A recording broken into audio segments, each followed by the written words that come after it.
स्वागत है। मेरे सामने एक नया Realme 14 Pro स्मार्टफोन है और आज मैं आपको इस शानदार डिवाइस पर कुछ बहुत ही उपयोगी ट्वीक और ट्रिक्स दिखाऊंगा।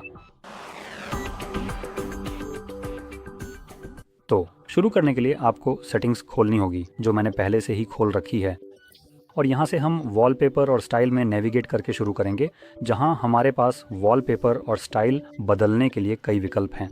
और मैं वॉलपेपर के बारे में ज़्यादा बात नहीं करने वाला हूँ, ये थोड़ा बोरिंग है, लेकिन हमारे पास थीम्स जैसी चीज़ें भी हैं। अब ये न सिर्फ आपके वॉलपेपर को बदलेंगी बल्कि डिवाइस के सामान्य लुक को भी बदल देंगी। जैसा कि आप देख सकते हैं हमारे पास अलग अलग फ़ॉन्ट्स भी हैं और बस स्टाइल्स भी, लेकिन आप और भी डाउनलोड कर सकते हैं। तो हमारे पास और भी थीम्स हैं। अब मैं वाईफाई से जुड़ा हूँ तो आपको वास्तव में और थीम्स पाने और डाउनलोड करने के लिए इसकी ज़रूरत होगी। आप देख सकते हैं कि हमारे पास अलग अलग स्टाइल्स, वॉलपेपर और ऐसी बहुत सारी चीज़ें हैं। फिर हमारे पास fonts, icons, always on display चीज़ें भी हैं। उसके नीचे हमारे पास रंग और दिलचस्प चीज़ें हैं। यह उन विशिष्ट रंगों की ओर इशारा करता है जैसे कि ये यहाँ पर स्पष्ट रूप से हैं और ये भी यहाँ पर मौजूद हैं, जो आपके डिवाइस की समग्र लुक को कस्टमाइज़ करने का एक बहुत ही शानदार और प्रभावी तरीका है। मैं यह भी बताना चाहता हूँ कि जब आप रंग बदलते हैं, यानी स्टैंडर्ड वाले से किसी और नए रंग में जाते हैं, तो सेटिंग्स में सभी आइकॉन एक ही रंग के हो जाते हैं। डिफ़ॉल्ट रूप से इनमें रंगों की एक अच्छी विविधता होती है। और फिर फिंगरप्रिंट एनिमेशन, तो आप इसे बदल सकते हैं जब आप अपनी उंगली डिस्प्ले पर रखते हैं। मुझे वास्तव में इसे खुद बंद करना पसंद है, इसलिए मैं इसे वैसे ही रखूँगा। मैं ये भी बताना चाहता हूँ कि फिंगरप्रिंट एनिमेशन के साथ आपको फिर भी ये फ्लैश दिखाई देगा। ये सिर्फ इसलिए है क्योंकि असली फिंगरप्रिंट सेंसर इसी तरह काम करता है। तो यह आपकी उंगली को रोशन करने के लिए बहुत सारी रोशनी चमकाता है और फिर असली फिंगरप्रिंट को बहुत ही बारीकी से और स्पष्ट रूप से देखता है। तो इसी वजह से उस रोशनी को आप बिल्कुल भी हटा नहीं सकते हैं। तो अगर आप रात में अपना डिवाइस अनलॉक करने की कोशिश करते समय उस फ्लैश से परेशान हो जाते हैं, तो हाँ, इन विकल्पों में से कोई भी उसे हटाने वाला नहीं है। और आखिर में जो हमारे पास यहाँ एज लाइटिंग है, जो एक तरह की हल्की एज लाइटिंग है जिसे आप नोटिफिकेशन और अन्य चीज़ों के लिए देख सकते हैं। अब वापस चलते हैं और होम स्क्रीन और लॉक स्क्रीन पर आते हैं। यहाँ हमारे पास होम स्क्रीन मोड है जिसमें ड्रॉअर और स्टैंडर्ड विकल्प होते हैं। मुझे लगता है कि स्टैंडर्ड डिफ़ॉल्ट रूप से सक्षम हो सकता है। तो अगर आप चाहते हैं कि आपके एप्लीकेशन नीचे से ऊपर की ओर खींचे जाएं, जिससे आपके सभी ऐप्स वर्णमाला क्रम में व्यवस्थित रहें और होम स्क्रीन पर न हो, तो यही वह विकल्प है जिसे आप चुनना चाहेंगे। और अगर मुझे सही याद है, ओह नहीं, कोई बात नहीं, ये वो डिवाइस नहीं जिसमें कैटेगरीज होती हैं, तो कोई बात नहीं। हमारे पास एक ड्रॉअर लेआउट भी है जिससे आप इसे थोड़ा और अधिक टाइट बना सकते हैं ताकि यहाँ पर और अधिक आइकन आसानी से फिट हो सकें। मुझे व्यक्तिगत रूप से ये थोड़ा सा घुटन भरा हुआ महसूस होता है, तो बस यही है। अब यहाँ एक और चीज़ है, होम स्क्रीन पर स्वाइप डाउन करने का विकल्प। मैं ये भी बताना चाहता हूँ कि यह केवल तभी लागू होगा जब आप डिफ़ॉल्ट लॉन्चर का उपयोग कर रहे हों। तो अगर आप कुछ और लॉन्चर इस्तेमाल करते हैं, जैसे कि स्मार्ट लॉन्चर या नायग्रा या कोई और, तो यह विकल्प कोई असर नहीं करेगा, ये काम करना बंद कर देगा। लेकिन ये आपको ये चुनने की सुविधा देता है कि जब आप अपनी होम स्क्रीन पर स्वाइप डाउन करेंगे तो क्या होगा। और डिफ़ॉल्ट रूप से यह ग्लोबल सर्च पर सेट होता है, लेकिन एक बेहतर विकल्प है, कम से कम मुझे यही पसंद है, और वह है नोटिफिकेशन और क्विक सेटिंग्स। तो अब चाहे मैं कितनी भी नीचे से स्वाइप डाउन करना शुरू करूं, यह हमेशा मुझे मेरे टॉगल्स और नोटिफिकेशन दिखाएगा, जो कि काफ़ी सुविधाजनक है। वापस जाते हुए असल में यहाँ एक आखिरी चीज़ थी जिस पर मेरी नज़र पड़ी, और वह था वॉलपेपर कैरोसेल। अगर आपने इसे नहीं बदला है तो ये डिफ़ॉल्ट रूप से सक्षम रहता है, और ये वे रैंडम वॉलपेपर हैं जो आपकी लॉक स्क्रीन पर आते रहते हैं और बदलते रहते हैं। अगर आप चाहें तो आप इन्हें यहाँ से बंद कर सकते हैं। और हाँ, बस इतना ही।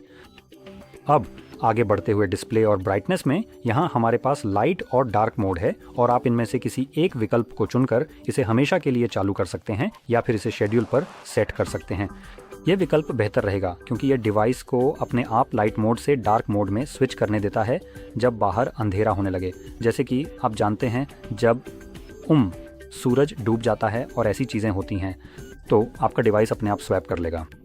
और मुझे यह विकल्प बेहतर इसलिए लगता है क्योंकि मैं अक्सर रात में फ़ोन इस्तेमाल करते समय खुद को अचानक तेज़ रोशनी से चौंका देता हूँ। जब मैं उठता हूँ, समय देखना चाहता हूँ और बस पता नहीं थोड़ा इधर उधर करता हूँ क्योंकि मैं अभी अभी उठा हूँ। ऐसे ब्राइट मोड के साथ आपको बस पूरी तरह से तेज़ रोशनी से चौंका दिया जाता है। इससे बचने का कोई तरीका नहीं है। सफ़ेद रंग चाहे जितना भी डिम हो, रात में उठने पर फिर भी थोड़ा तेज़ ही लगता है। तो ऐसे हालात में डार्क मोड कहीं बेहतर विकल्प होगा। और जाहिर है दिन के समय जब सीधी धूप हो, खासकर जब गर्मी का मौसम आता है, तो डिस्प्ले को देखना तब बहुत आसान होगा जब बैकग्राउंड सफ़ेद हो, जैसा कि अब भी है, और टेक्स्ट काला हो। तो मूल रूप से यह विकल्प दोनों ही चीज़ें करता है। अब थोड़ा और नीचे स्क्रॉल करने पर हमारे पास कलर यानी स्क्रीन कलर मोड है, और यह बस तय करता है कि आपकी डिस्प्ले कितनी वाइब्रेंट और सैचुरेटेड दिखेगी। डिफ़ॉल्ट रूप से यह विविड पर सेट होता है, जो अत्यधिक ओवर सैचुरेटेड होता है। आप इसे खास तौर पर लाल रंगों में देख सकते हैं। तो हमारे पास नेचुरल और प्रो मोड्स भी हैं।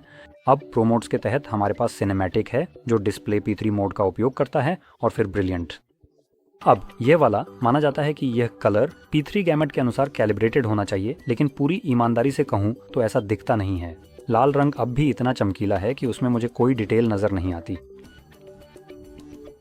और नेचुरल सबसे कम टोन वाला रंग लगता है, जिसमें चीज़ें थोड़ी ज़्यादा वाजिब और स्वाभाविक दिखने लगती हैं, और आप साफ साफ बिल्कुल स्पष्ट रूप से देख सकते हैं। खासकर जैसे कि लाल रंग सबसे ख़राब और अनुपयुक्त है। तो खैर, ये एक चीज़ है जिसे आप बदल सकते हैं। और थोड़ा और नीचे स्क्रॉल करने पर आपके पास टेम्परेचर का विकल्प है। तो ये आपको डिस्प्ले का टिंट चुनने की सुविधा देता है कि वह कैसा दिखेगा।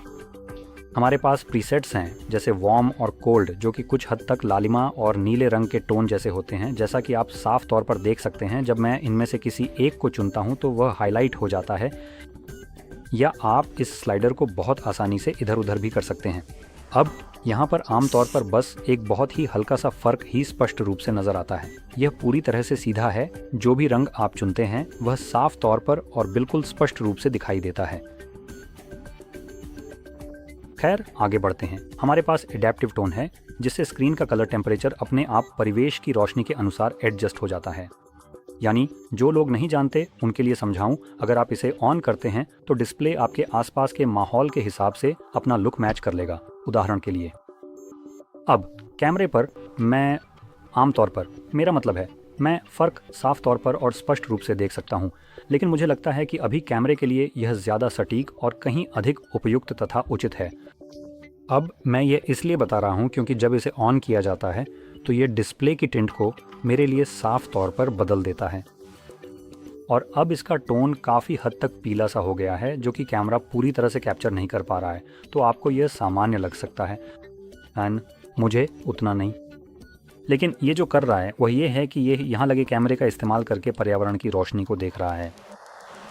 और उदाहरण के लिए, अगर आपके पास बहुत सारी गर्म रोशनी है तो डिस्प्ले का रंग भी थोड़ा पीला सा हो जाएगा, ताकि वह गर्म रोशनी की नकल कर सके और यह दिखा सके कि उस सतह पर वह रोशनी कैसी परावर्तित होनी चाहिए थी।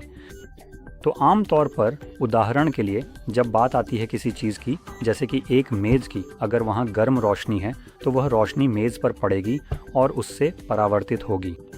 तो ये थोड़ा अलग तरह से काम करेगा, जैसे कि जब वही रोशनी आपके डिस्प्ले पे पड़ती है। उस समय असल में वह डिस्प्ले से परावर्तित नहीं हो रही होती, बल्कि डिस्प्ले खुद उसे प्रकाशित कर रहा होता है। तो डिस्प्ले जो भी प्रकाशित करने का चुनाव करता है, या जिस भी तरीके से वह इसे करता है, जैसे कि अगर मैं एक उदाहरण के लिए यहाँ वापस जाऊँ, अगर मैंने इसे सेट किया होता, कौन सा था वह जिससे मैं इसे इधर उधर हिला सकता था? ओह ठीक है, अब मैं वास्तव में इसे इधर उधर नहीं हिला सकता क्योंकि यह विकल्प सक्षम है। लेकिन अगर मैं इसे पूरी तरह से, मान लीजिए, हरे रंग पर ले जाऊं, है ना, तो उस समय चाहे यहाँ के आसपास की रोशनी कितनी भी गर्म या ठंडी क्यों न हो, डिस्प्ले हमेशा इसी हरे रंग की टोन में चमकेगा, जो यहाँ की रोशनी का सही प्रतिनिधित्व नहीं करता। लेकिन उस विकल्प के साथ जिसे मैंने सक्षम किया है, ये देखेगा कि रोशनी गर्म है और फिर हरे रंग की जगह इस गर्म पीले लाल जैसे टोन में बदल जाएगा, ताकि उदाहरण के लिए टेबल जैसी सतह से जो परावर्तित हो रहा है उसकी नकल कर सके। तो ये आसपास की अन्य चीज़ों से मेल खाने की कोशिश करेगा, ताकि डिस्प्ले इस तापमान में जैसा दिखना चाहिए वैसा ही दिखे। और कभी कभी इसका परिणाम ये हो सकता है कि डिस्प्ले आम तौर पर लगभग एक कागज़ के टुकड़े जैसा दिखने लगे, न कि एक स्क्रीन की तरह जो परावर्तित कर रही हो। तो जब ब्राइटनेस और अन्य चीज़ें मेल खा जाती हैं तो ये सीधा सीधा ऐसा लग सकता है जैसे आप किसी रंगीन प्रिंटआउट को देख रहे हों। तो ये कुछ अजीब चीज़ें हैं जो आपको कभी कभी देखने को मिल सकती हैं। खैर, आगे बढ़ते हैं। अब ब्राइट HDR वीडियो मोड। ये बस सामान्य स्टैंडर्ड डायनामिक रेंज वीडियो को HDR में बदल देता है, बशर्ते वीडियो प्लेयर इसका समर्थन करता हो। तो HDRU3 चलाते समय स्क्रीन की ब्राइटनेस बढ़ा देता है। माफ़ कीजिए, असल में ऐसा नहीं है। यहाँ ये सिर्फ HDR वीडियो को और ब्राइट बना देगा। तो बस इतना ही है। और यहाँ एक और महत्वपूर्ण चीज़ है जिसे शायद मैं आपको दिखा नहीं पाऊँगा, वह है फुल स्क्रीन ऐप्स के लिए।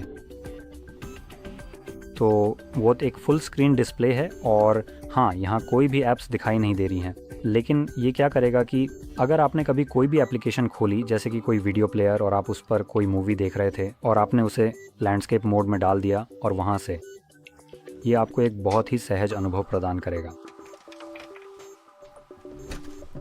इसके लिए माफ़ी चाहता हूँ। और जब ये लैंडस्केप मोड में होता है, आपने उसे फुल स्क्रीन किया है और फिर भी वहाँ आपको इस तरह की बार दिख रही है, तो आप यहाँ आकर देख सकते हैं कि जो एप्लीकेशन आप प्लेबैक के लिए इस्तेमाल कर रहे हैं वह यहाँ सपोर्टेड है या नहीं। और फिर आप इसे ऐसे सेट कर सकते हैं कि वह ज़बरदस्ती पूरी तरह से फुल स्क्रीन में चला जाए, जिससे उस समय आपको बस स्क्रीन पर एक छोटा सा डॉट जैसा प्रभाव मिलेगा जो कि बहुत ही सूक्ष्म होगा। तो हम इसे देख सकते हैं। ये वाला है ऐप्स को कस्टमाइज़ करें, ये रहा। तो यहाँ हम वास्तव में यही था ऐप चयन के लिए। तो हाँ, यहाँ आप ये चुन सकते हैं कि कौन सा ऐप चुना जाना चाहिए। और डिफ़ॉल्ट रूप से ऐसा लगता है कि सभी सेटिंग्स को ऑटो डिटेक्ट या ऑटो एडेप्ट पर सेट किया गया है। तो ये ऑटो एडेप्ट सुविधा कभी कभी सही ढंग से काम नहीं करती है, और कुछ अन्य महत्वपूर्ण चीज़ों में ये कभी कभी इसे पूरी तरह से बिगाड़ भी सकता है। तो मैं आपको जल्दी से एक उदाहरण दिखा देता हूँ। अगर मैं मान लीजिए गूगल में जाऊं और डार्क मोड बंद कर दूं, तो यहाँ एक त्वरित उदाहरण के तौर पर, जैसे कि ब्राउज़र जैसी एप्लीकेशन में आप इसे हमेशा फुल स्क्रीन में रख सकते हैं। और आप देख सकते हैं अभी जब मैं स्वाइप करता हूँ तो ये बहुत ही सहज और सुचारू रूप से काम करता है। ये स्टेटस बार को बाकी हिस्से से अलग रख रहा है। आप इसे पूर्ण स्क्रीन मोड में कर सकते हैं और इस तरह स्टेटस बार या तो पूरी तरह से हटा दी जाएगी या पूरी तरह से ट्रांसपेरेंट हो जाएगी, और आपका वेब ब्राउज़र आपकी स्क्रीन के सबसे ऊपर तक जा सकता है। मैं यह इसलिए बता रहा हूं क्योंकि अगर आप ऐसा कुछ करने की सोच रहे हैं और आपको अपने कीबोर्ड इंटरेक्शन में कोई अजीब समस्या आती है, तो आप निश्चित रूप से चाहेंगे कि उस एप्लीकेशन को इस तरह की सेटिंग से हटा दें। जैसा कि मैंने अनुभव किया है, कुछ विशेष एप्लीकेशन को ज़बरदस्ती इस तरह के फुल स्क्रीन मोड में डालने से जब मेरे पास कीबोर्ड होता है तो कीबोर्ड की पोजीशन गड़बड़ा जाती है, जिससे एप्लीकेशन की असली उपयोगिता भी प्रभावित होती है। तो अगर आप इस फीचर को सक्षम करने पर कोई अजीब समस्या देख रहे हैं तो यह बात ध्यान में रखने लायक है। खैर, चलिए देखते हैं कि हमें यहाँ और क्या मिलता है। तो नोटिफिकेशन और क्विक सेटिंग्स, ये वास्तव में एक और शानदार विकल्प है। इन डिवाइसों में स्टेटस बार का विकल्प होता है और यहाँ आप चुन सकते हैं कि कौन से आइकन, खासकर ये वाले यहाँ दिखाई देंगे, और लेकिन डिफ़ॉल्ट रूप से इनमें से ज़्यादातर सक्षम होंगे। ऐसा लगता है कि डिफ़ॉल्ट रूप से अब NFC बंद है, जो कि दिलचस्प है। आमतौर पर आप इसे चालू रखते हैं और सभी डिवाइसों में बॉक्स से बाहर ही NFC चालू रहता है। तो अगर आप अपने फ़ोन का इस्तेमाल भुगतान के लिए करते हैं, जैसे कि दुकानों में, तो इसे हटाना अच्छा है। फिर आप शायद इसे छुपाना चाहेंगे, क्योंकि ये जानने का कोई मतलब नहीं है कि ये सक्षम है, क्योंकि ये शायद हमेशा के लिए सक्षम ही रहेगा। साथ ही अन्य चीज़ें जैसे Bluetooth, do not disturb mode और कुछ अन्य चीज़ें जिन्हें आप देखना पसंद नहीं करते, उनमें भी यही लागू होता है। और इसके अलावा यहाँ आप बैटरी स्टाइल भी बदल सकते हैं। तो आप इसे क्षैतिज, ऊर्ध्वाधर, लूप या न दिखाने के विकल्प में से चुन सकते हैं, और आपके पास प्रतिशत दिखाने का विकल्प भी है। अब बैटरी के क्षैतिज संस्करण में प्रतिशत अंदर दिखाने का विकल्प ही एकमात्र ऐसा विकल्प है जिसमें प्रतिशत बैटरी के अंदर दिखता है। अगर मैं इसे किसी और विकल्प में बदल दूं तो अब प्रतिशत बैटरी के बाहर दिखेगा। और साथ ही क्षैतिज विकल्प में आपको प्रतिशत को बैटरी के अंदर दिखाने के लिए इसे चुनना भी ज़रूरी है। और इसे दिखाने के लिए अगर मैं इसे बदल दूं तो आप देख सकते हैं कि यह विकल्प अब गायब हो गया है, और यह सभी विकल्पों के लिए ऐसा ही है सिवाय क्षैतिज के। और यहाँ एक और चीज़ है, नोटिफिकेशन आइकन, जो कि ये हैं।